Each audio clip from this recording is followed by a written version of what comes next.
ಹೇಳಪ್ಪ.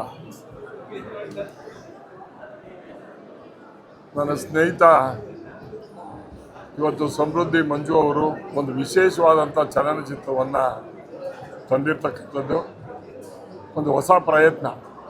ಬಹುಶಃ ಈ ರೀತಿ ಪ್ರಯತ್ನ ಮಾಡೋದು ಭಾರಿ ಫಿಲಮ್ ಲ್ಯಾಂಡಲ್ಲಿ ರಿಸ್ಕು, ಆದರೂ ಕೂಡ ಒಂದು ಉತ್ತಮವಾಗಿ ಚಿತ್ರ ಬಂದಿದೆ. ಈ ಚಿತ್ರವನ್ನು ಎಲ್ಲರೂ ನೋಡಿ ಆನಂದಿಸಬೇಕು. ಬಹುಶಃ ಇದರಲ್ಲಿ ವಿಶೇಷತೆ ಏನು ಅಂದರೆ, ಹಿಂದೆ ಇರ್ತಕ್ಕಂಥ ನಮ್ಮ ಮಹಾಭಾರತ ರಾಮಾಯಣ ಇದನ್ನೆಲ್ಲ ಸೇರಿಸಿ ಈ ಸೈನ್ಸ್ಗೆ ಮೆಥಾಲಜಿನಲ್ಲಿ ಯಾವ ರೀತಿ ಆಗ್ಬೋದು ಅನ್ನೋದನ್ನು ಒಂದು ಪ್ರಯತ್ನವನ್ನು ಮಾಡಿದ್ದಾರೆ. ಬಹುಶಃ ಇದು ಹುಚ್ಚು ಪ್ರಯತ್ನ, ಆದ್ರೂ ಜನರು ನೋಡಿ ಇದನ್ನು ಖುಷಿ ಪಡಬೇಕು, ಯಶಸ್ವಿ ಆಗಲಿ. ಒಂದು ಹೊಸ ಪ್ರತಿಜ್ಞೆಗೆ good luck. Thank you so much. Jai